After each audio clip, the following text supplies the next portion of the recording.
السلام علیکم سامعین، آج ہم آپ کو بتائیں گے نوکیا کمپنی جب بکنے لگی اور مائکروسافٹ اسے لینے کا اعلان کرنے لگا تو اس پریس کانفرنس کے دوران نوکیا کے سی ای او نے اپنی تقریر کا اختتام یہ کہہ کر کیا، ہم نے کچھ غلط نہیں کیا لیکن پھر بھی ہم ہار گئے۔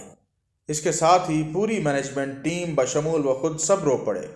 نوکیا ایک قابل احترام کمپنی تھی، اس نے اپنے کاروبار میں کچھ غلط نہیں کیا، لیکن دنیا بہت تیزی سے بدلی اور وہ سیکھنے سے محروم رہے اور وہ تبدیلی سے محروم ہو گئے، اور اس طرح انہوں نے ایک قیمتی موقع ضائع کر دیا جو کہ ایک بڑی کمپنی بننے کا تھا۔